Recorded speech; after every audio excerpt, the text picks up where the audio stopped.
Assalamualaikum warahmatullahi wabarakatuh. Alhamdulillahirabbil alamin. Alhamdulillahilladzi arsala rasulahu bil huda wa dinil haq liyudhhirahu 'alad dini kullihi wa kafa billahi syahida. Asyhadu an la ilaha illallah wahdahu la syarikalah wa asyhadu anna Muhammadan abduhu wa rasuluhu la nabiyya ba'dah. Allahumma salli wa sallim wa barik ala sayyidina Muhammadin wa ala alihi wa sahbihi wa man tabi'ahu ila yaumiddin, amma ba'. Teman-teman yang dirahmati Allah Subhanahu wa taala, puji syukur kepada Allah yang pada kesempatan ini Allah ngasih lagi kita kesempatan buat belajar, buat iktikaf di masjid, buat talabul ilmi, menuntut ilmu, yang mudah-mudahan apa yang kita dengar pada malam ini bisa menambah iman kita kepada Allah Subhanahu wa taala. Karena seperti yang pernah saya sampaikan dulu tuh, mencari ilmu dalam Islam intinya adalah mengasah rasa, bukan menambah wawasan. Menambah wawasan itu kebaikan, tapi bukan inti dari ilmu. Inti dari ilmu itu adalah mengasah rasa di dalam hati. Yang kalau dalam bahasa Islam disebut dengan, dalam bahasa agama disebut dengan iman. Sehingga bisa jadi seseorang tahu Al-Quran cuma satu ayat, tapi kalau dengan ayat itu dia bertambah dekat sama Allah, bertambah yakin, bertambah banyak amal solehnya, berarti dia adalah orang yang mendapatkan ilmu. Sebaliknya ada orang yang menghafal banyak ayat, mengetahui banyak hadis, atau dia punya gelar-gelar akademik di bidang agama, cuman gak nambah iman ke Allah, gak nambah takut kepada Allah, gak nambah dekat sama Allah, berarti dia cuman mendapatkan wawasan, bukan ilmu. Sehingga inti dari ilmu itu adalah mengasah rasa. Dan dalam Islam, tempatnya ilmu itu bukan di pikiran, tempatnya ilmu itu di hati. Sehingga yang disebut dengan fikih atau faqih, orang yang mengerti, kata ulama, al-fiqhu fiqhul qulub.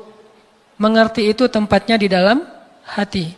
Apakah kamu sudah mengerti? Kalau kita katakan sudah, itu artinya kita udah ngerasain di hati.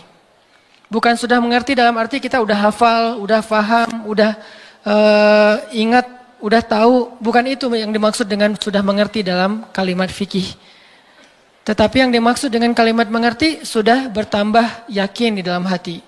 Sehingga kalau misalnya kita dengar satu nasihat, satu ilmu, satu tausiah, gak nambah yakin dalam hati, berarti kita baru dapat wawasan.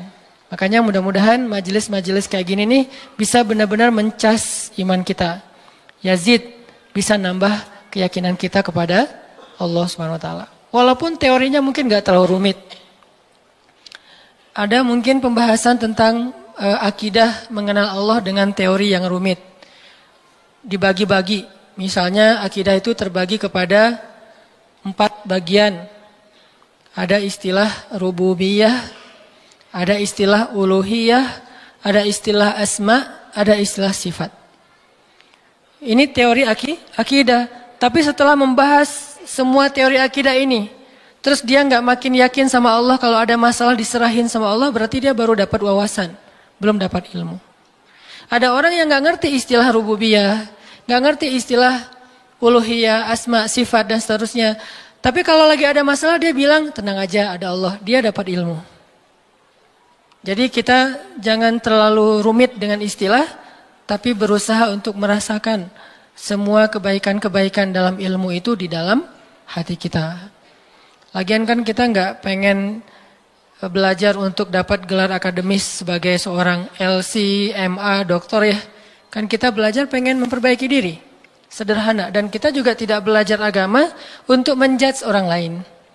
Untuk menghakimi orang lain. Untuk jadi bahan debat di sosial media. Kita belajar murni untuk memperbaiki diri karena kita sadar bahwa diri kita belum sempurna. Mudah-mudahan malam ini kita dapat apa yang kita cari. Terus makasih untuk kesekian kalinya buat teman-teman yang selalu hadir, yang istiqomah, yang bahkan diam-diam banyak yang datang dari tempat-tempat yang jauh, yang diam-diam banyak yang sudah berkorban untuk bisa hadir dalam majelis ilmu ini, yang mungkin udah berusaha semaksimal mungkin untuk hadir lebih awal, tapi ternyata qadarullah tetap nggak dapat tempat di dalam, harus tetap di luar. Maka mudah-mudahan Allah Maha tahu apa yang sudah teman-teman perjuangkan. Dan saya selalu nge-mention tentang anak muda Bandung kemanapun saya pergi, bahwa memang syiar teman-teman di Bandung ini udah tersebar di seluruh Indonesia. Bahkan mudah-mudahan udah tersebar di luar Indonesia, bahwa semangat hijrah anak-anak muda Bandung ditiru oleh anak-anak muda di tempat-tempat yang lain insya Allah. Sehingga kita dapat pahala dari kebaikan yang ditiru itu. Waja'alna lil muttaqina imama, jadikanlah kami imam, teladan dalam ketakwaan. Jadi imam di sini bukan suami. Kalau itu masih lama kali ya. Imam di sini adalah teladan. Belum ada tanda-tandanya soalnya. Baik teman-teman, malam ini kita akan bahas tema plesetan dari salah satu grup band pada masanya. Yang tahu ini berarti usianya sekian. Saya juga nggak tahu karena masih muda. Nggak gaul makanya nggak tahu. Kalau nggak salah namanya Lamb of God ya. Jadi diplesetin jadi Mud of God. Tentang apa itu? Tentang, ini kalau yang plesetannya ya. Tentang gimana kita belajar memahami maunya Allah. Gimana kita belajar mengerti apa yang Allah kehendaki di dalam satu peristiwa kalau kita ngalamin sesuatu. Karena kalau kita nggak ngerti maunya Allah, nggak ngerti apa kehendak Allah di dalam apa yang kita alamin, kita jadi gampang putus asa. Kita jadi kadang-kadang malah berburuk sangka kepada Allah. Kalau udah berburuk sangka kepada Allah, pasti kita akan mengambil jalan-jalan yang harusnya kita hindari. Nah, kita belajar nih memahami Allah kayak gimana sih maunya. Dan orang yang dekat sama Allah ngerti banget yang gini-gini nih. Kita pengen belajar kayak gitu juga. Kan ada orang, sebutlah kita ya sama teman. Kita tuh udah dekat sama dia. Dari SD kita udah barengan. Sama-sama SD tapi beda SD-nya. Nggak lucu ya. Nggak ketawa gitu. Dari SD udah barengan, SMP barengan, SMP apa? SMA barengan, kuliah barengan, nikah sendiri-sendiri. Nah, udah dari dulu tuh kita udah kenal banget sama dia. Jadi kan kita udah punya feel ya. Udah ngerti banget lah, udah peka banget dia kayak gini, dia kayak gitu, dia lagi sedih, dia lagi marah, dia tersinggung. Kita udah ngerti banget nih. Begitu dia ngomong satu kata, kita langsung ngerti. Misalnya dia ngomong apa gitu. Oh, berarti dia lagi nggak enak hati nih. Dia WA aja nih. Di WA kalau dia bilang aku berarti lagi santai. Kalau dia bilang saya berarti dia lagi kayak ada masalah nih sama kita. Ya udah nanti saya tunggu di mana gitu. Oh, kayaknya ada salah nih. Jadi kita peka karena kita ngerti dia. Terus ada apa yang kita lakuin tuh kita ngelakukan sesuai dengan, karena kita empati ya. Kita ngelakuinnya sesuai dengan apa yang nyaman buat dia. Terus kalau dia misalnya ngelakuin sesuatu, kita ngerti kenapa dia melakukan itu. Nggak sampai seseorang suuzon. Kenapa ada orang suuzon sama dia? Karena nggak ngerti sama dia. Kenapa ada orang yang salah sangka? Karena nggak ngerti. Gitu juga kita ke Allah. Sahabat Nabi itu sangat mengerti Allah kayak gimana, Rasul kayak gimana. Sehingga ketika turun ayat Al-Quran, mereka bukan cuma ngerti teks atau makna dari ayat secara tekstual. Tapi mereka juga ngerti pesan di balik ayat itu. Ini berarti kita udah berusaha untuk berpikir dengan apa maunya Allah. Kalau bahasa agama dengan logika Rabbaniyah. Bukan dengan logika ilmiah. Tapi Rabbaniyah. Berpikir dengan logika Allah. Bukan dengan logika kita doang. Contoh teman-teman. Ketika turun ayat salah satu ayat terakhir yang turun kepada Nabi di Al-Maidah Al-yawma akmaltu lakum dinakum wa atmamtu alaikum ni'mati wa raditu lakumul Islam dinan.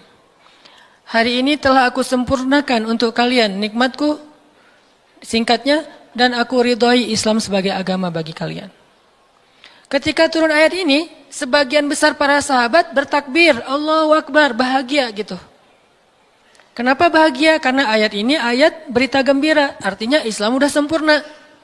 Islam sudah utuh, syariat udah beres nih. Tapi ada satu sahabat, yaitu Abu Bakar As-Siddiq, malah nangis ketika ayat ini turun. Ketika yang lain berbahagia. Ditanya sama sahabat yang lain, kayak Umar gitu, ya Abu Bakar, wahai Abu Bakar, kenapa kamu bersedih, kenapa kamu nangis? Bukankah ini ayat busyra, berita gembira? Kata Abu Bakar, ya ini ayat berita gembira. Terus kenapa kamu sedih? Soalnya kalau agama sudah sempurna, syariat sudah utuh, berarti tugas Nabi udah selesai. Kalau tugas Nabi udah selesai, berarti sebentar lagi Nabi akan kembali kepada Allah. Ini tanda-tanda perpisahan. Bisa dibilang kalau haji itu ada haji wada, ayat juga ada ayat wada, ayat perpisahan. Salah satu ayat perpisahan surat Al-Maidah ini. Barulah para sahabat yang lain realize, dan mereka pun menangis. Ini berpikir, merasanya itu udah benar-benar peka. Kalau bahasa kemanusianya empati gitu. Kayak saya pernah jalan sama istri.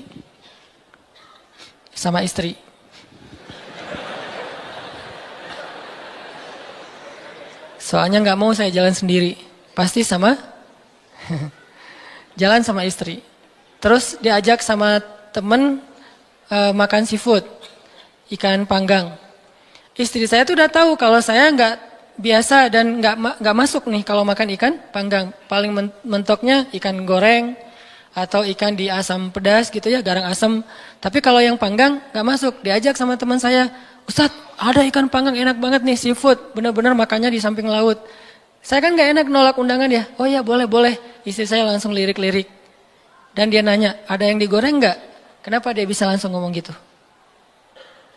Kan tahu kan jawabannya? Nah, ada nggak yang ngerasain kita kayak gitu kalau lagi jalan? Belum ya? Duh, maaf ya salah ngomong.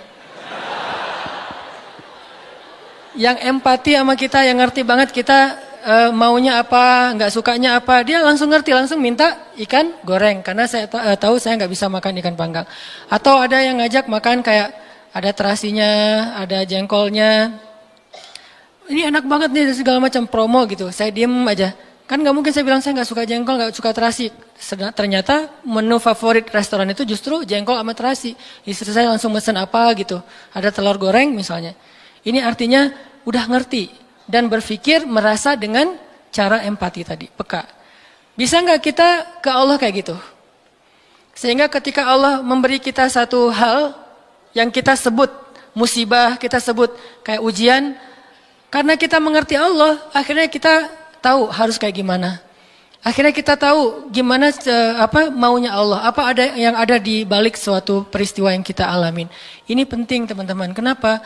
Biar kita bisa belajar sabar, belajar husnuzon, dan survive dalam satu masalah. Menggunakan logika Allah. Nah, untuk itu kita coba angkat satu kisah di dalam Al-Quran yang menjelaskan tentang matematikanya Allah ini, ada di dalam surat Al-Anfal. Coba teman-teman buka surat ke-8, surat Al-Anfal. Kita tilawah beberapa ayat pertama. Kita lihat nih, logika Allah ketika kayak bentrok dengan logika hambanya.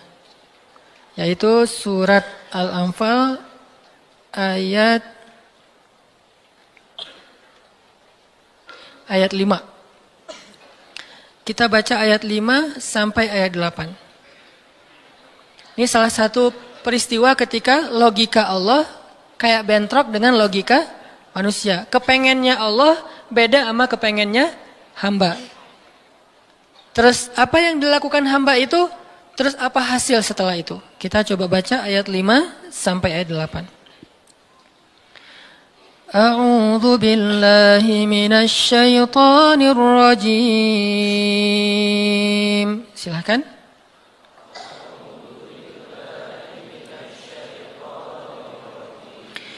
Bismillahirrahmanirrahim.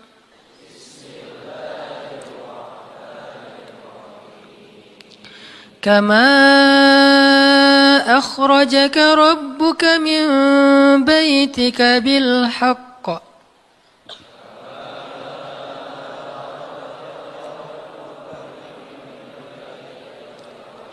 Wa inna fariqam minal mu'minina lakarihun.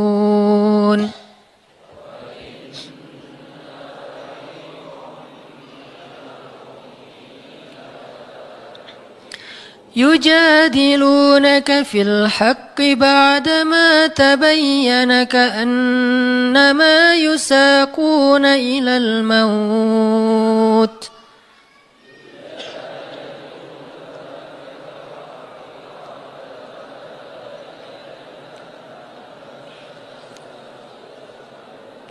كأنما يساقون إلى الموت وهم ينظرون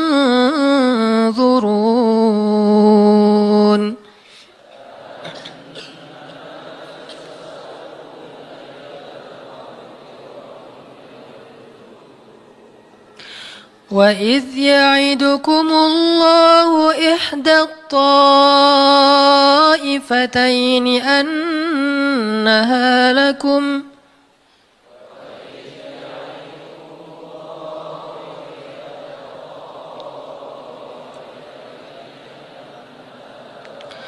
وتودون أن غير ذات الشوكة تكون لكم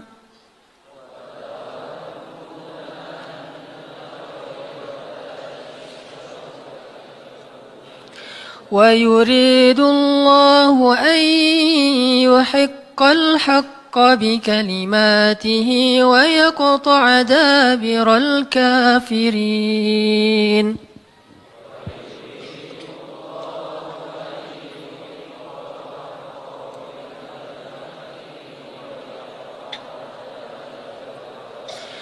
ليحق الحق ويبطل الباطل ولو كره المجرمون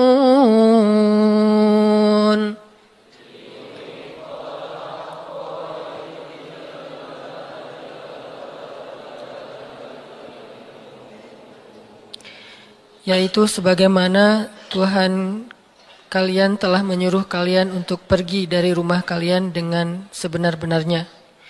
Meskipun sesungguhnya sebagian dari orang-orang yang beriman itu tidak menyukainya. Mereka membantahmu, wahai Muhammad, tentang kebenaran setelah nyata bahwa mereka pasti akan menang. Seakan-akan mereka dihalau kepada kematian sedang mereka melihat sebab-sebab kematian itu.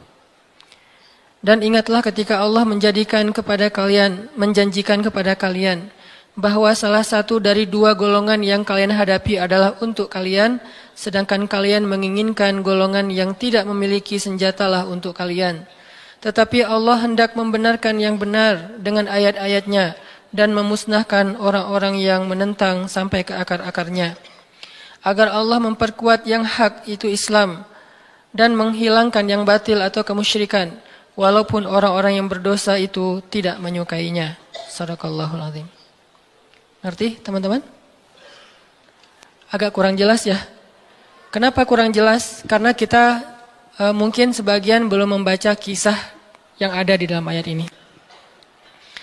Salah satu tips paling gampang kalau kita pengen ngerti ayat Al-Quran, baca dulu sejarah yang berkaitan dengan ayat itu. Kalau dalam ilmu tafsir itu disebut dengan asbabun nuzul. Peristiwa-peristiwa yang menyebabkan turunnya ayat tersebut. Contohnya surat Al-Anfal. Kalau teman-teman pengen ngerti surat Al-Anfal, coba sebelum baca surat Al-Anfal, baca dulu peristiwa Perang Badar secara lengkap. Nanti di buku sejarah tuh ada perang Badar, cari yang paling tebal, biar nanti pas kita baca detail, banyak hal-hal kecil yang kita jadi ketahuan. Baca peristiwa perang Badar, setelah berkali-kali baca udah ngerti banget, kayak nonton film berkali-kali sampai hafal. Setelah itu coba baca surat Al-Anfal. Pasti beda. Seolah-olah kita ngalamin ketika ayat itu turun.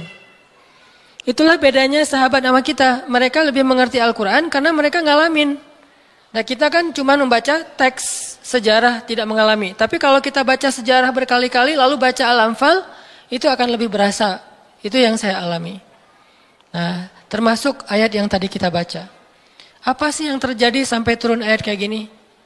Yang terjadi dulu di tahun kedua setelah Nabi hijrah ke Madinah, orang-orang Mekah yang dipimpin oleh Abu Sufyan mau berdagang ke Syam. Apa yang mereka bawa dalam karavan dagang? Harta-harta orang Islam yang dirampas ketika orang Islam hijrah ke Madinah. Jadi kayak misalnya Abu Bakar hijrah ke Madinah, harta Abu Bakar yang ditinggalin di Mekah itu dirampas sama Abu Sufyan.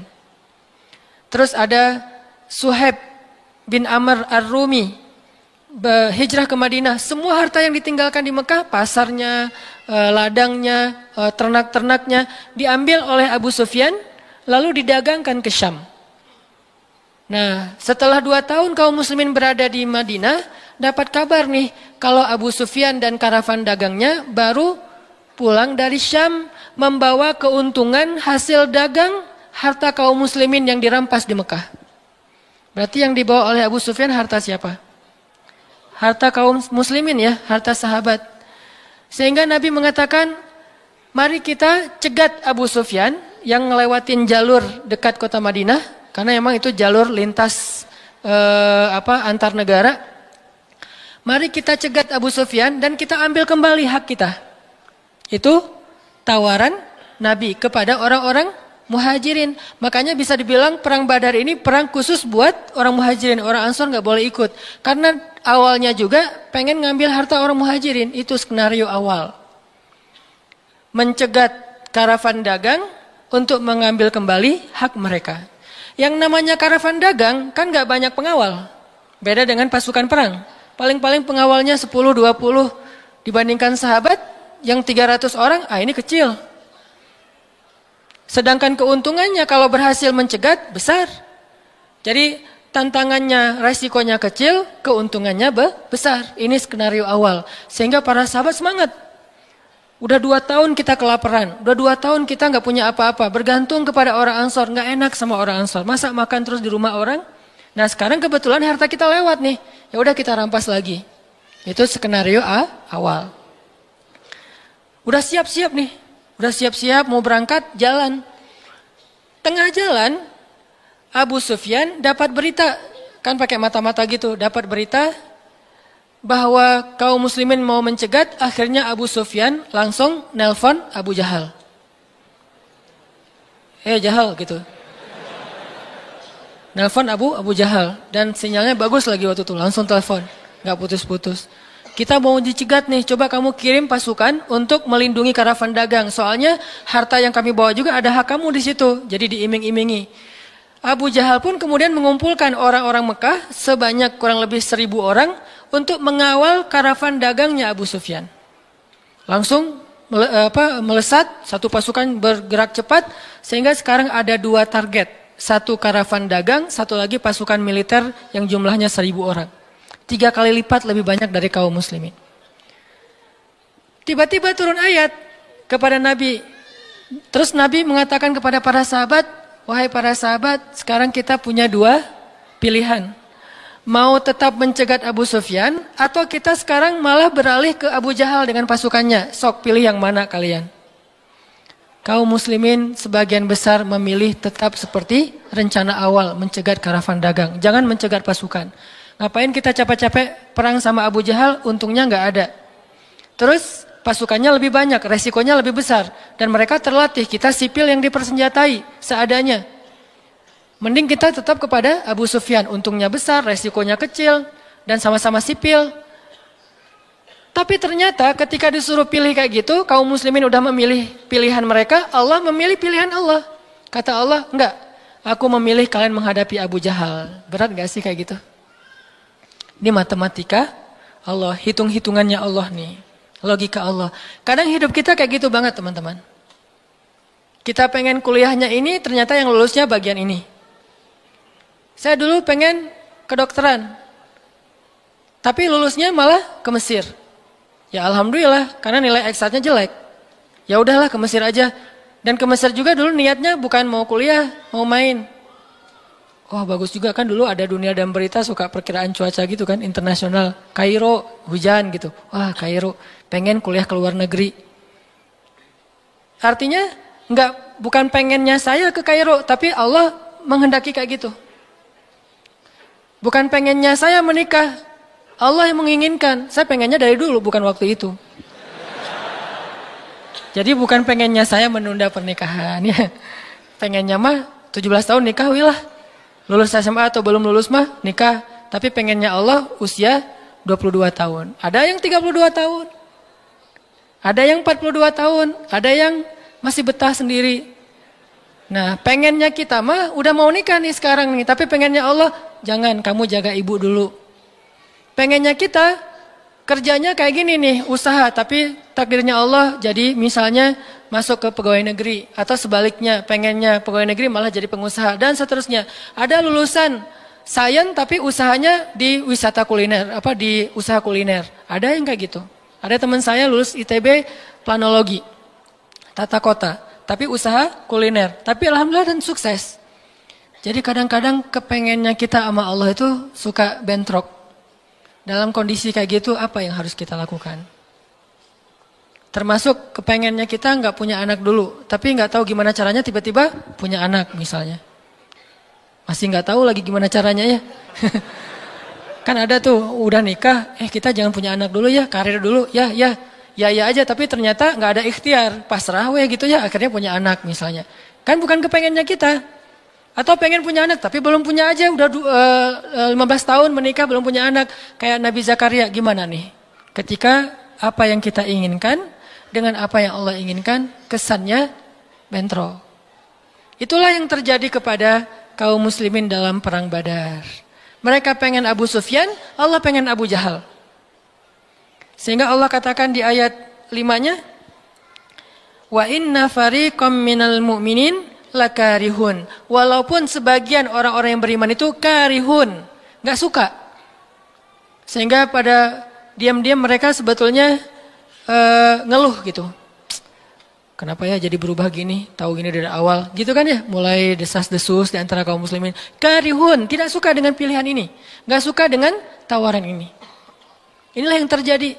Dan kita kadang-kadang juga karihun dengan kehendak Allah. Karihun, kenapa sih harus kayak gini? Kenapa sih saya hidupnya gini-gini amat? Kenapa saya yang diperlakukan kayak gini? Kenapa? Dulu ada satu tips, katakan saja la'allahu khair. Ya mudah-mudahan ada kebaikan di sini. Yang penting saya udah ikhtiar, jadinya kayak gini, ya udah jalanin aja. Saya udah ikhtiar, jadinya sama dia, ya udah jalanin aja. Mudah-mudahan la'allahu khair. Nah ini kita coba nanti lanjutkan lagi kisah perang Badar. Terus kita coba lihat hubungannya dengan hidup kita tuh kayak gimana. Mudah-mudahan kita bisa tahu apa yang harus kita lakukan kalau keinginan kita dan keinginan Allah kadang-kadang seperti bentrok. Kita sholat isya dulu ya. Bismillahirrahmanirrahim.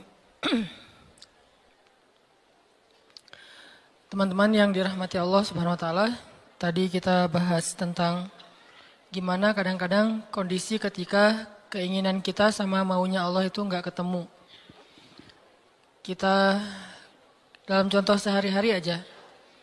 Misalnya mau main, ternyata lapangannya becek misalnya.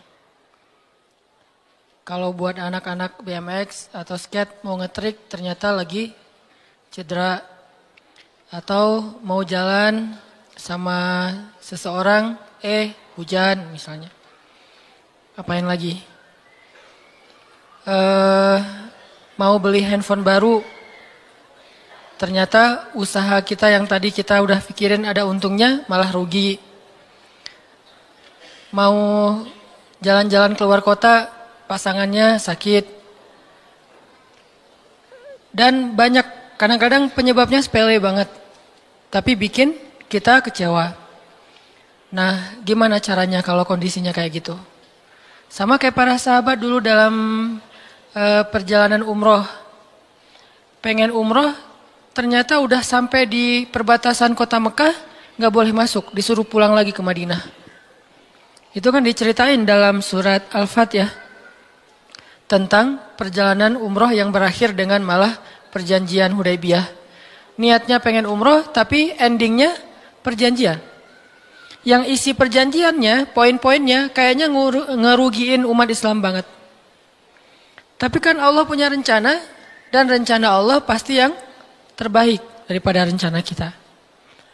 Masalahnya gimana kita bisa ridho, bisa rela kalau kondisi itu terjadi dalam hidup kita. Kita sih yakin, ini adalah qadarullah, keinginan Allah. Tapi bikin kita yakin itu jadi berbuah, yakin itu kan kayak pohon ya.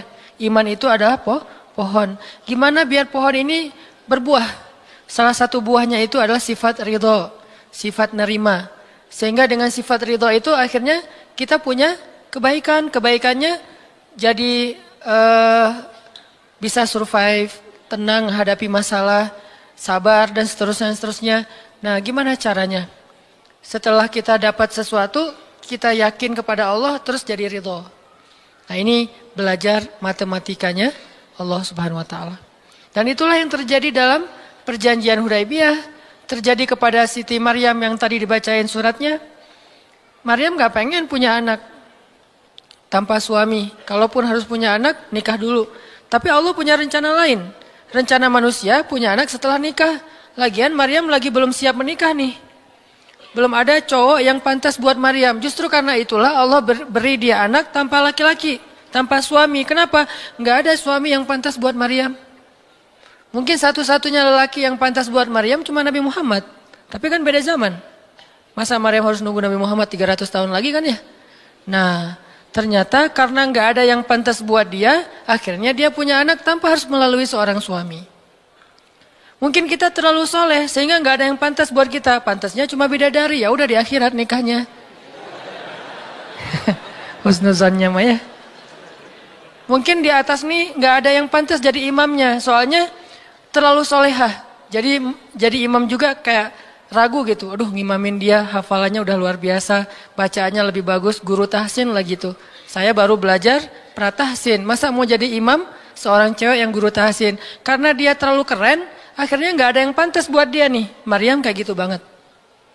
Karena terlalu keren, terlalu soleh, sampai ulama aja ragu, Maryam ini nabi atau bukan gitu. Sehingga ada dua pendapat ulama, sebagian bilang Maryam bukan nabi, orang soleh. Tapi ada ulama yang bilang Maryam itu emang nabi. Satu-satunya nabi dari cewek. Satu dari 4 perempuan yang sempurna. Dan di antara 4 itu kayaknya menurut sebagian ulama Maryam nomor 1 tuh.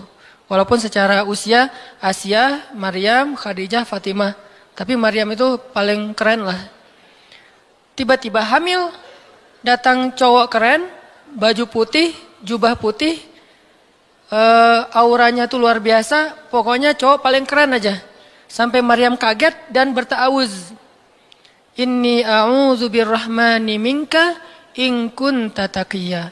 Aku berlindung kepada Allah dari kamu. Ketemu cowok keren malah berlindung, bukan bersyukur. Coba. Duh, keren banget ya. Astagfirullah, auzubillah, gitu kan ya. Nih Maryam nih. Duh, ceweknya keren banget. Udah lama ngelihat baru auzubillah, enggak. Dari awal auzubillah. Kenapa? Ada pasangan di sebelah gitu. Ada istrinya. Nah, Maryam langsung ta'awuz, inni a'udzu birrahman minka in kunta taqiyya. Kata Jibril, cowok keren itu ternyata namanya Gabriel. Kata Gabriel, innama ana rasulu rabbik li'ahaba laki ghulaman zakiyya. Jangan takut Maryam, aku itu utusan Tuhanmu, artinya malaikat yang pengen ngasih kamu anak yang sangat suci.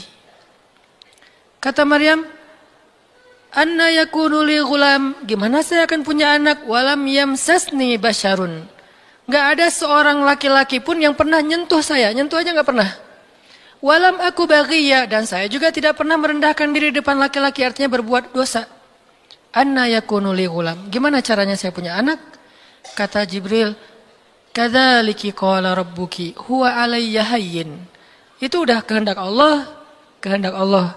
Dan itu hayyin, mudah banget buat Allah Subhanahu wa taala. Sepele banget lah buat Allah. Fahamalat, tiba-tiba Maryam hamil. Fantabadat bihi makanan qasiyya. Karena Maryam malu ketahuan hamilnya, akhirnya Maryam pun pergi ke suatu tempat yang terpencil, qasiyya, Aqsa. Aqsa itu artinya tempat yang jauh. Masjidil Aqsa disebut Al-Aqsa karena dia jauh dari Masjidil Haram. Kalau Madinah kan dekat. Masjid yang paling mulia kan ada 3 itu ya, Mekah, Madinah, Palestina. Nah, dia disebut Aqsa karena tempatnya jauh. Makanan qasiyya, tempat yang sangat jauh, terpencil, nggak ada siapa-siapa. Fantabadat bihi makanan qasiyya. Fa'aja ahal makhadu. Tiba-tiba dia udah harus ngelahirin setelah sekian bulan, mungkin 9 bulan. Qalat, dia bersandar di sebuah pohon, kemudian dia berkata, ya laitani mittu qabla hadza wa kuntu nasyam mansiya. Dia kayak orang menyampaikan satu bentuk kalimat sedih. Kayak kalau bahasa sederhananya kayak ngeluh gitu. Ya laitani mittu qabla hadza, aduhai seandainya aku mati aja daripada harus menanggung malu kayak gini. Maryam itu kan pemalu banget. Mahkota sifat malu itu dipakai banget sama Maryam. Makanya ketahuan hamil nggak punya suami, itu buat Maryam pukulan paling luar biasa, telak banget. Walaupun dia nggak berbuat dosa, tapi tetap aja orang kan ngata-ngatain dia. Ditambah lagi Bani Israel, tahu sendiri kan Bani Israel suka banget viralin fitnah. Ada apa? Viral Bani Israel teh. Maryam hamil di luar nikah, viral. Semua orang ngomongin mana Maryam. Terus rumahnya tuh dilemparin batu karena dianggap sebagai pembawa sial bagi Bani Israel. Dasar Maryam ngaku-ngakunya suci, sok suci segala macam. Sehingga Maryam bilang, ya laitani mittu qabla hadza. Aduhai seandainya saya mati aja sebelum ini terjadi pada saya. Sehingga saya menjadi orang yang tidak pernah dibicarakan oleh siapapun. Sedih. Berarti pengennya Maryam beda dengan pengennya Allah. Secara emosional, secara manusiawi, secara fitrah ada penolakan dan itu manusiawi. Maryam menolak. Begitu juga sahabat Muhajirin. Wa inna fariqam minkum lakarihun. Minhum lakarihun. Walaupun sebagian kalian itu dalam keadaan karih, menolak, nggak suka. Emangnya kita mau nerima musibah? Pasti kita nolak kan secara spontan, fitrah, manusiawi, nolak. Ya laitani mittu qabla hadza wa kuntu nasyan mansiya. Aduhai seandainya aku mati aja sebelum kejadian ini terjadi padaku sehingga enggak ada orang yang ngomongin tentang aku. Jadi enggak ada trending topik tentang Maryam waktu itu. Dia berharap kayak gitu. Semua berita buka channel mana aja Maryam. Asal buka Instagram yang muncul duluan di home tuh Maryam. Viral banget, semua orang ngomongin Maryam. Sehingga Maryam bayangin, semua orang ngomongin kita se-Indonesia. Karena emang sebelumnya kan Maryam memang selebgram banget kan. Semua orang pengen nge-following Maryam. Jangankan yang cewek-cewek, yang cowok juga pengen nge-following Maryam. Cuman gak ada yang pantas. Semuanya kagum sama Maryam, respect. Tiba-tiba berubah. Kalau gak naik, jatuh kan gak berasa nih. Kita gak naik, jatuh. Paling keseleo dikit. Tapi kalau naiknya udah terlalu tinggi, jatuh kan lebih sakit nih. Maryam tuh naiknya udah terlalu tinggi. Saking tingginya sampai Nabi menyebut dia satu di antara 4 yang sempurna di muka bumi. Nggak ada perempuan yang sempurna kecuali 4 itu. Itu benar-benar dipuja-puja tuh Maryam. Pengen punya anak nanti namanya Maryam. Pengen punya istri kayak Maryam. Pengen punya ibu kayak Maryam. Pokoknya Maryam itu idola banget tuh di zaman tersebut. Bani Israel kalau suka lebaynya luar biasa. Kalau benci, wah noraknya juga luar biasa. Itu Bani Israel. Berlebihan gitu. Kalau suka habis-habisan sampai dijadikan Tuhan kan dulu mereka pernah mengangkat seorang laki-laki yang soleh jadi Tuhan. Namanya Uzair. Namanya Uzair. Disebut sebagai anak Tuhan. Kemudian juga Isa juga gitu. Bani Israel tuh luar biasa kalau suka. Kalau benci, wah habis-habisan juga tuh dijelek-jelekin. Kayak mereka ngejelek-jelekin Musa, Harun. Kalau Harun gak terlalu sih Musa. Kayak mereka ngejelek-jelekin Nabi, malaikat malaikat Jibril. Kan Bani Israel paling gak suka sama Jibril ya. Jadi gak ada orang Yahudi nama anaknya Gabriel tuh gak ada. Rata-rata nama anaknya Michael. Karena mereka senang banget sama Mikail, gak suka sama Jibril. Kenapa? Jibril itu kalau turun pasti bawa perintah. Wahyu kan? Jibril mah hese, bawa perintah wae gitu. Bawel Jibril menurut mereka. Kalau Mikail keren, bawa rezeki, bawa rahmat, bawa apa. Sehingga mereka senangnya sama Mikail. Dibikinlah film jin versus Gabriel. Malah nggak yang baik itu waktu itu jin. Kan banyak tuh film-film kayak gitu tuh. Itu memang dari dulu kayak gitu. Nah, Maryam naik tinggi, dipuja-puja semua orang. Maryam, kalau ketemu Maryam, fallback dong, gitu-gitu pada. Wah, pokoknya heboh aja sama Maryam. Tiba-tiba ada kasus, Maryam kan jatuhnya dalam banget sehingga Maryam tuh nggak siap perasaannya. Bukan karena dia sombong dan senang dipuja, tapi memang dia orang yang selama ini nggak melakukan kesalahan apapun, tiba-tiba dihadapkan dengan tuduhan yang sangat-sangat menyedihkan. Mirip dengan yang dialamin oleh Aisyah dituduh selingkuh. Orang sekelas Aisyah dituduh selingkuh kan berat banget. Kita aja dituduh macam-macam udah wah sedih kan, apalagi Aisyah sekelas Aisyah yang terjaga dituduh selingkuh. Maryam terjaga dituduh selingkuh. Ternyata diam-diam Maryam banyak banget ada versi gosip dia melakukannya dengan rahib. Ada gosip melakukannya sesama murid di Al-Aqsa, ada gosip melakukan dengan Zakaria, banyak gosip. Berat banget buat Maryam sehingga Maryam mengatakan ya laitani mittu qabla hadza wa kuntu nasyan mansiya. Aduhai seandainya aku mati aja. Aduhai seandainya dulu aku nggak bikin akun Instagram, pasti nggak akan jadi apa-apa gitu. Nyesel udah punya akun. Udah gitu banyak lagi yang ngomongin. Akhirnya turun ayat. Turun lagi Jibril. Turun malaikat. Fanadaha min tahtiha alla tahzani qad ja'ala rabbuki tahtaki sariyya. Dipanggillah Maryam oleh malaikat itu. Ya Maryam, la tahzani. Kalau Abu Bakar, la tahzan. Kalau Maryam, la tahzani. Dua orang yang disebutkan kalimat la tahzan di dalam Al-Quran. La tahzan, innallaha ma'ana. Siapa? Abu Bakar. Kalau Maryam, la tahzani. Qad ja'ala rabbuki tahtaki sariyya. Jangan sedih wahai Maryam, gak usah khawatir. Allah udah memunculkan mata air di bawah kakimu. Artinya, Allah yang akan merawat kamu. Allah yang akan ngebelain kamu. Allah yang akan deketin kamu. Allah bersama kamu, wahai Maryam. Apa pelajarannya di sini, teman-teman? Ketika Allah menggunakan logikanya yang kita tidak bayangkan, yang awalnya kita tolak, itu artinya Allah sedang memberikan kita kesempatan hanya akan ditolong oleh Allah saja, tidak oleh makhluk. Ketika Allah menempatkan kita dalam satu situasi yang sulit, yang sampai bikin kita kehabisan ide nih, gimana cara keluar dari situasi ini, itu berarti Allah lagi ngasih kita kesempatan masuk dalam sebuah situasi yang tidak ada yang bisa nolong kita kecuali Allah. Allah pengen nolong sendiri. Dan pertolongan Allah itu ajaib. Tapi kalau Allah tempatkan kita dalam sebuah situasi yang kita masih berpikir dan menemukan beberapa jalan walaupun belum pasti bisa, berarti kita masih diberikan kesempatan yang nolong kita itu makhluk. Oh minta tolong ke si fulan, minta tolong si fulan. Tapi begitu kita mentok, kenapa ya kok berat banget nih masalah saya? Berarti Allah lagi menempatkan kita di sebuah situasi yang Allah sendiri yang akan menolong kita. Itulah perang Badar, itulah perang Ahzab, itulah Hudaybiyah, itulah Maryam, itulah banyak kisah kayak gitu. Situasi yang kayak udah mentok banget, yang gak pernah kita bayangkan, yang kita awalnya pasti nolak secara spontan, berarti Allah lagi nempatin kita di sebuah situasi yang Allah pengen men-treat kita langsung sendiri, gak mau pakai yang lain. Qad ja'ala rabbuki tahtaki sariyya. Allah sendiri yang akan memunculkan mata air di bawah kakimu, wahai Maryam. Ayub juga kayak gitu. Semua dokter datang habis uang Ayub untuk biaya dokter tapi gak sembuh. Kenapa? Allah gak pengen kesembuhannya dengan cara-cara yang kebayang oleh Ayub. Allah gak pengen kita dapat jodoh dengan cara yang kebayang oleh kita.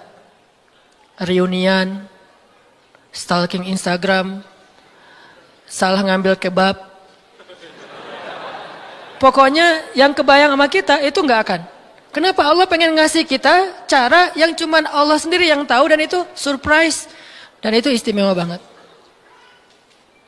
Apa itu? Kalau saya tahu berarti bukan surprise kan? Tunggu aja, masing-masing punya rahasia sendiri-sendiri. Dan ini yang bikin kita terus berharap. Sehingga Maryam tiba-tiba ngelihat di bawah kakinya sama Isa udah ada mata air. Minumlah dari mata air itu. Terus kata Allah, "Wa huzzi ilaiki bijid'in nakhlah tusaqit 'alaiki rutban janiyya. Ya Maryam, goyangkan pohon kurma yang ada di sebelahmu. Kan dia tadi bersandar di pohon kurma pas ngelahirin. Terus disuruh goyangin tuh pohon kurma. Saya pernah bilang, bayangin gimana seorang perempuan yang baru ngelahirin, yang lagi lemah disuruh goyangin pohon kurma. Pohon kurma itu ukuran diameternya sebesar meja ini nih. Lebih besar daripada diameter pohon kelapa. Bayangin, ngegoyang pohon kurma sebesar ini, seorang perempuan, goyang gak tuh pohon? Gak bakal, laki-laki aja gak goyang, apalagi sendiri. 10 orang laki-laki aja ngegoyang pohon kurma segede ini, belum tentu goyang. Goyang aja enggak, apalagi sampai ngejatuhin buah kurma. Kalau buah kurma yang udah tua jatuh masih mending, ini yang muda jatuhnya tuh. Berarti kan goyangnya lumayan tuh. Berapa skala Richter ya? Yang muda jatuhnya, rutoban, janiyya, bukan korma yang tamar, yang udah tua, yang udah emang dihembus juga pakai angin, jatuh enggak. Wahuzzi, goyangkan pohon kurma itu ya Maryam. Apakah Maryam berpikir, Allah kalau ngasih perintah yang logis deh? Enggak kan? Kan Allah tahu ini pohon kurma dan saya baru ngelahirin, masa disuruh goyang? Enggak. Logika kayak gini, pertanyaan kayak gini, enggak muncul dari orang yang udah pasrah banget sama Allah, yakin kalau Allah yang perintahkan, lakukan aja deh. Gak usah tanya gimana nanti hasilnya, itu bagian Allah, bagian kita ngelakuin apa yang Allah perintahin, disebut dengan ikhtiar. Kadang-kadang ikhtiarnya gak nyambung dengan hasil, tapi Allah suruh, ya udah lakuin aja. Maryam pegang tuh pohon, baru digoyang dikit, udah langsung berguncang. Tusakit alaiki, jatuhlah, bukan jatuh, berjatuhanlah, berarti banyak nih. Berjatuhanlah untukmu rutoban janiyya, buah-buah kurma yang masih muda tapi manis. Artinya apa? Hasilnya Allah yang pilih. Kurma yang mana yang mau jatuh, dengan rasa apa yang mau jatuh, yang jaraknya sekian dari tempat duduknya yang Maryam yang akan jatuh. Allah yang menentukan hasil, tugasnya Maryam cuma ngegoyangin dong, walaupun gak mungkin akan terguncang. Ini iman. Belajar iman. Allah yang suruh ya, sudah saya lakukan. Allah suruh ikhtiar ya saya ikhtiar. Allah suruh berobat ya saya berobat. Tapi hasilnya Allah yang nentuin kayak gimana caranya. Akhirnya rutoban janiyya berjatuhan. Kata Allah, fakuli washrobi wa qarri aina. Makanlah Maryam, minumlah Maryam, dan bersenang hatilah kamu dengan semua ini. Sehingga kata Nabi komen setelah baca ayat ini nih. Nabi komen. Komen Nabi apa? Korma dan manusia itu ada hubungan sejarah. Diciptakan dari jenis tanah yang sama. Jadi pohon-pohon lain itu jenis tanahnya beda. Cuman satu yang mirip dengan manusia, jenis tanahnya korma. Sehingga salah satu yang cepat merecovery seorang perempuan yang baru ngelahirin adalah makan rutoban janiyya, korma yang yang muda tapi manis. Jangan dikasih ke bayinya ya, keselak, bahaya. Kasih ke ibunya. Kalau ke bayinya, tamar, korma yang udah tua, terus dikunyah sama bapaknya dengan syarat bapaknya udah gosok gigi. Jangan habis makan bala-bala, cengek, makan kurma, kasih ke bayi. Kasih ke bayi yang tua, kasih ke ibunya yang muda. Dan itu cepat merecovery seorang perempuan. Kata Nabi, di situ ada obat dari penyakit. Intinya teman-teman, kayak gitu ternyata cara Allah. Ini logika Allah nih. Sehingga ketika kaum muslimin, balik lagi ke surat Al-Anfal, dihadapkan dengan satu pilihan yang mereka nggak pernah ngebayangin dan secara spontan karihun menolak, maka Allah Subhanahu wa taala menyampaikan kenapa Allah memilih itu. Karena kata Allah, tujuan dalam pencegatan ini bukanlah mengambil harta, tetapi untuk menunjukkan mana yang benar, mana yang batil. Ya sudahlah, daripada menentang Allah, sami'na wa ta'na, ikut. Walaupun sebetulnya hatinya masih karihun, nggak rela gitu. Ikutlah pilihan Allah dan Rasul. Mereka pun ganti rute, dari yang tadi rute mau mencegat Abu Sufyan, sekarang rute kepada Abu Jahal. Mulai ngutus mata-mata Abu Jahal, berapa pasukannya segala macam, bermalam di sebuah tempat di daerah situ. Malamnya Nabi itu nggak bisa tidur. Nabi sepanjang malam beristighosah. Jadi istighosah itu teman-teman salah satu di antara sunnah-sunnah Nabi SAW. Apa istighosah artinya? Doa yang sangat lama. Nabi malam itu sama Abu Bakar berdua nggak tidur, yang lain pada tidur kan besok mau perang nih. Malam ini mereka tidur, besok mau tanding aja disuruh tidur kan ya. Apalagi besok mau perang. Tidur, wajib tidur. Yang belum tidur pokoknya pura-pura tidur. Tidur aja. Kayak kita besok mau akad kan harus tidur ya. Walaupun susah tidurnya.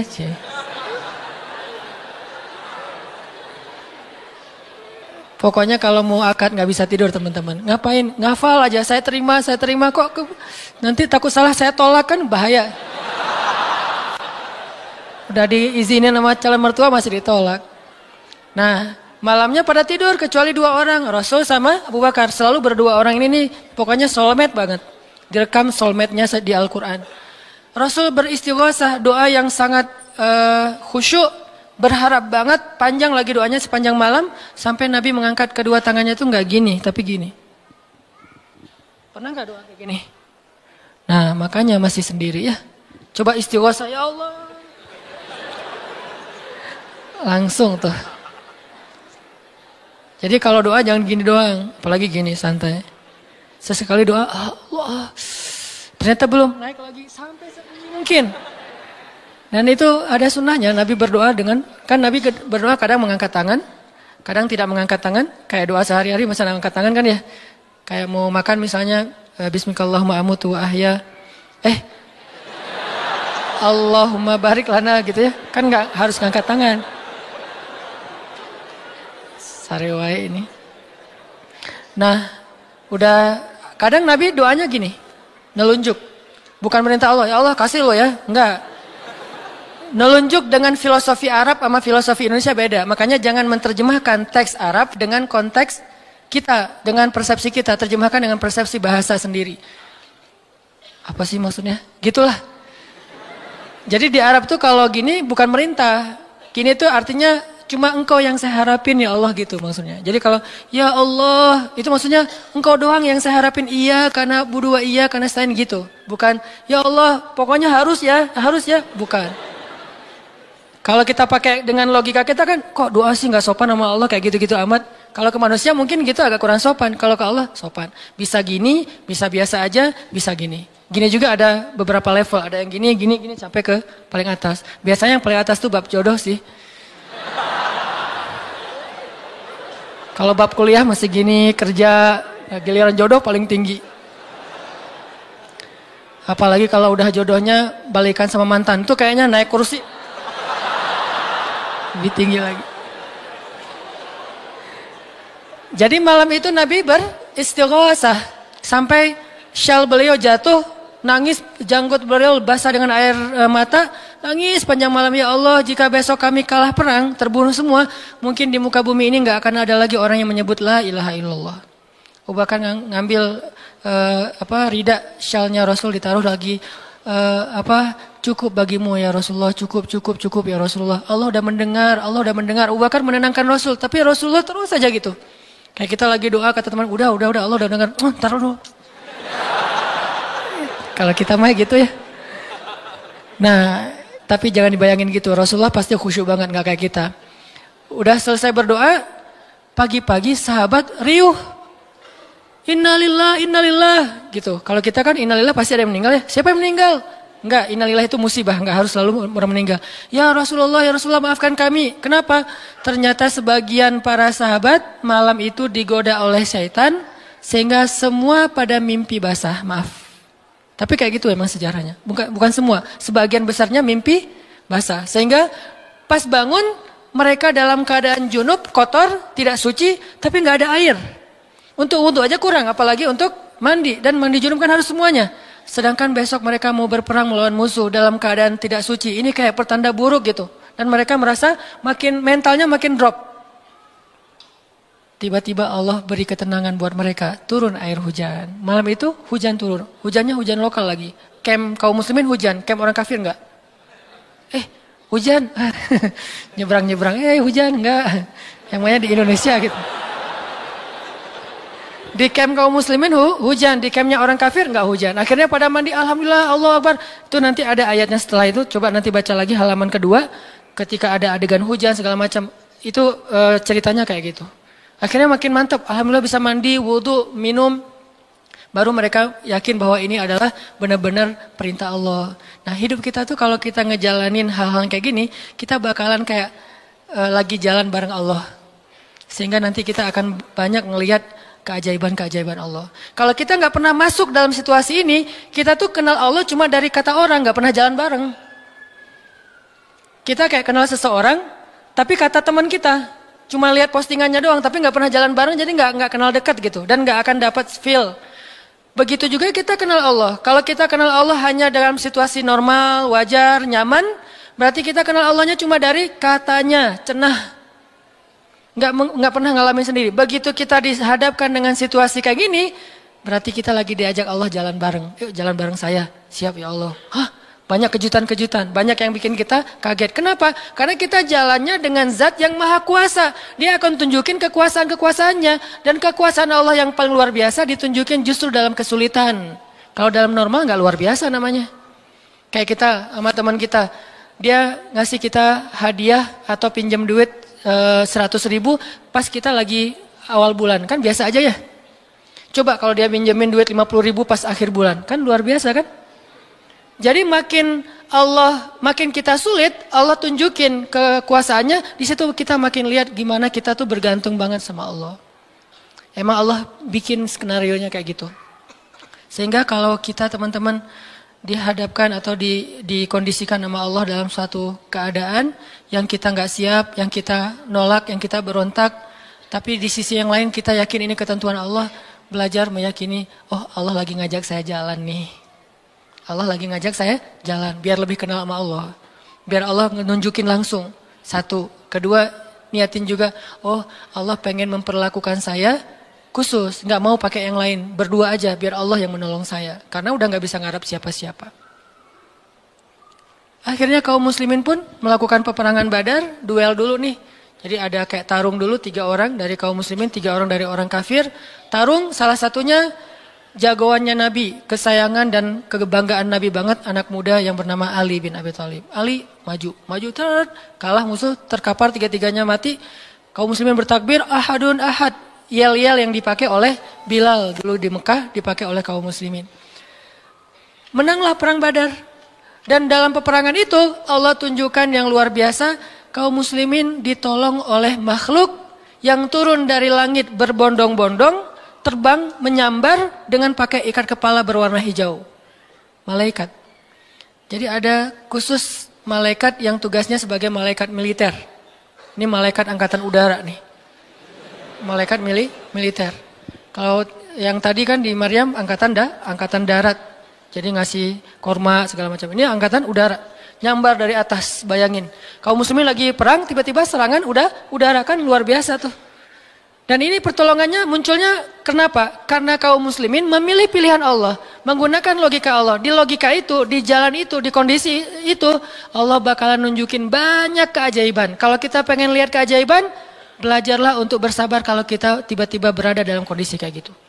Kalau enggak, kita enggak akan pernah ngelihat keajaiban dan kebesaran Allah. Tiba-tiba datang malaikat nyamber, terus pergi lagi, nyamber lagi. Itu berbondong-bondong tuh, ribuan malaikat. Ngapain sih kok banyak banget ribuan malaikat? Sebetulnya satu malaikat juga ngehembus kan habis tuh orang kafir ya. Ya apaan sih orang-orang, habis kan ya? Gampang kan buat malaikat, kenapa sampai ribuan? Kata Allah alasannya bukan untuk ngancurin orang kafir. Alasannya untuk meneguhkan orang beriman. Jadi Allah kirim banyak tujuannya untuk meneguhkan orang beriman. Sehingga bertambahlah keyakinan mereka kepada Allah Subhanahu Wa Taala. Kita aja yang memang tidak diberikan kesempatan bisa ngelihat malaikat. Tapi malaikat itu nolongin kita. Terutama nolongin teman-teman yang masih fisabilillah. Itu Allah, malaikat dekat banget sama mereka. Saya udah gak tega nyebutnya. Udah lama kan saya gak menggunakan kata itu ya. Gak tega juga lama-lama. Teman-teman yang masih sendiri, yang masih dalam penantian, malaikat itu kalian gak sendiri. Ada malaikat di sebelah. Malaikat juga kasihan sama kita. Kita aja yang gak ngelihat. Ada malaikat, kenapa di sini? Saya khusus ditugaskan nemenin orang-orang kayak kamu dan teman-teman kamu. Oh ya, malaikat yang khusus nemenin yang berstatus J tadi. Ada hadisnya Ustadz? Enggak ada sih. Tapi yakinlah bahwa malaikat itu diutus untuk menolong orang-orang yang sabar. Status sabar kan bisa status masalah tadi, bisa masalah rezeki, bisa masalah sakit. Pokoknya ada malaikat aja yang nolongin mereka. Ngedoain mereka, berselawat untuk mereka. memberikan naungan rahmat untuk mereka. Pokoknya banyak tuh. Apalagi para sahabat yang tadi mau memilih pilihan Allah walaupun awalnya nolak, karihun. Karena udah milih pilihan Allah, Allah berikan pertolongan yang luar biasa. Mungkin kalau tadi mereka maksain pilihan sendiri, bisa jadi dua-duanya nggak dapat. Abu Jahal nggak dapat, Abu Sufyan nggak dapat apa-apa. Untungnya mereka bersabar memilih pilihan Allah. Itulah hidup. Makanya teman-teman, kalau pas kita dapat satu musibah atau satu masalah, satu ujian, kehilangan sesuatu, itu berarti kita dikasih kesempatan untuk ngedapetin sesuatu yang lebih baik. Gimana caranya? Berhusnuzon kepada Allah. Karena kata Allah, Ana indah dhanni abdi bi, aku tergantung prasangka hambaku kepadaku. Berarti kalau kita misalnya lagi dapat masalah, terus kita berhusnuzon, oh Allah pengen ngasih yang lebih baik. Itu Allah berarti kayak gitu. Kan kesempatan kan? Kenapa kita malah gunain kesempatan itu untuk bersuuzon? Kenalah kita dengan apa yang kita persangkakan. Aku tergantung prasangka hambaku kepadaku. Pas ada musibah kehilangan sesuatu, oh mungkin memang Allah pengen ngasih saya yang lebih baik dari ini. Ini kan udah lama saya pakai ini, udah 2 tahun, 3 tahun, pengen diganti sama Allah. Itu gitu banget Allah tuh sama kita. Terus kenapa kita gak mau berprasangka baik kalau kayak gitu? Masalah yakin. Kalau kita malah pas dikasih musibah kehilangan sesuatu bilang, apa lagi maunya Allah? Kayaknya Allah gak senang dengan saya taubat nih. Maka Allah juga akan memperlakukan kita kayak kita prasangkain. Makanya kalau kita dapat musibah, ujian, itu berarti kita dikasih kesempatan untuk memikirkan sesuatu yang baik yang akan Allah kabulkan. Kalau nggak dikasih itu, berarti kita nggak dikasih kesempatan memikirkan yang lebih baik. Begitu dikasih, oh saya harus mikirin yang lebih baik nih. Kayak gitu aja terus. Apapun musibahnya. Termasuk yang tadi gagal dalam hubungan, diputusin atau ditolak. Kita mikirin, oh berarti Allah mau ngasih yang lebih baik dari dia. Ternyata tetap ujung-ujungnya dia juga. Kok bisa?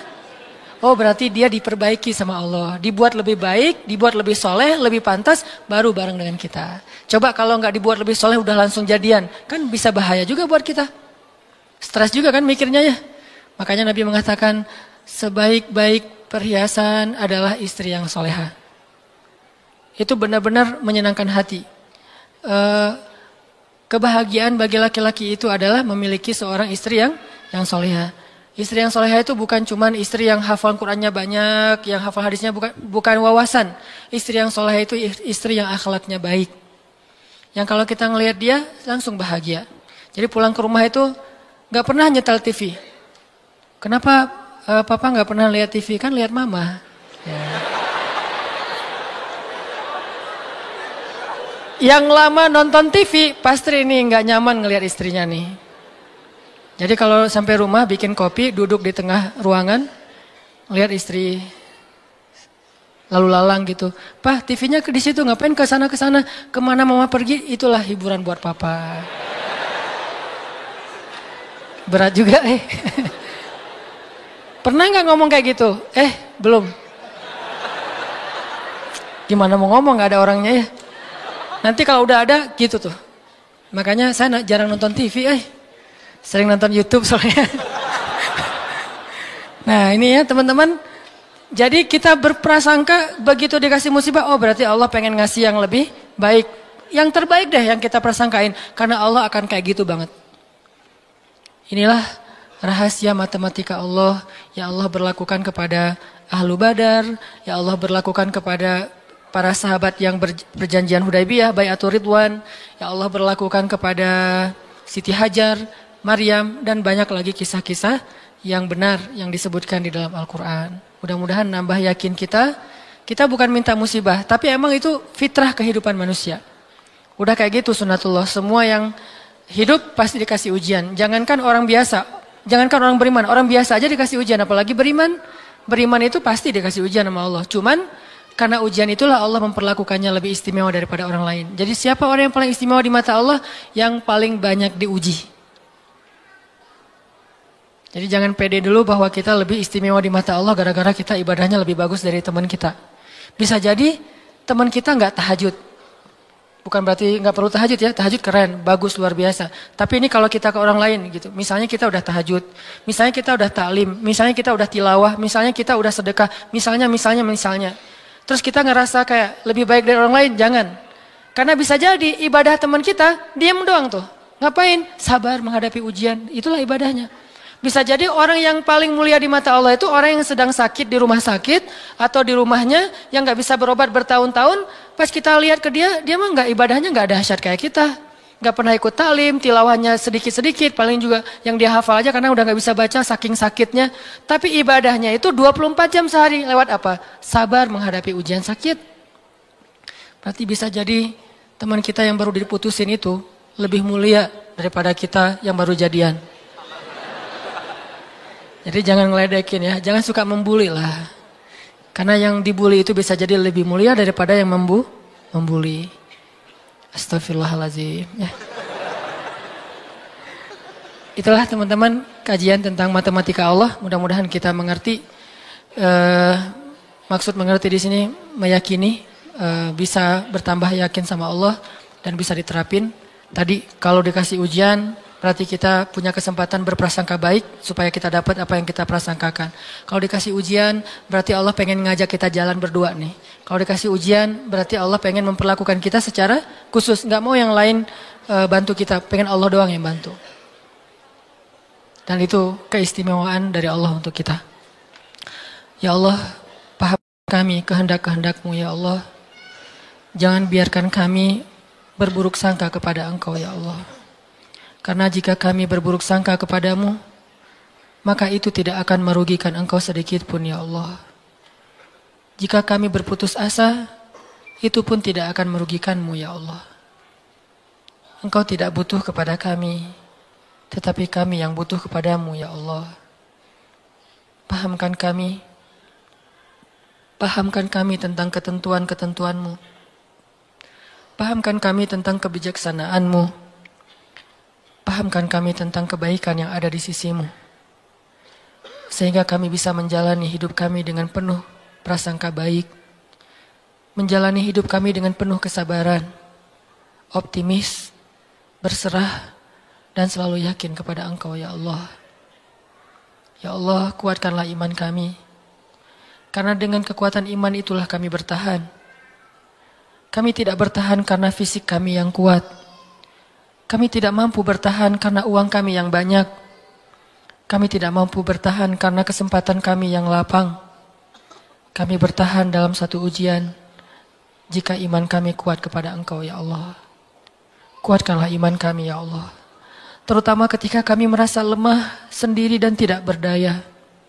Ketika kami merasa tidak ada yang bisa menolong kami dalam satu masalah selain Engkau ya Allah. Ketika kami merasa ujian yang kami hadapi sudah hampir di batas kemampuan kami ya Allah. Saat itulah dekap kami dengan kasih sayang-Mu ya Allah.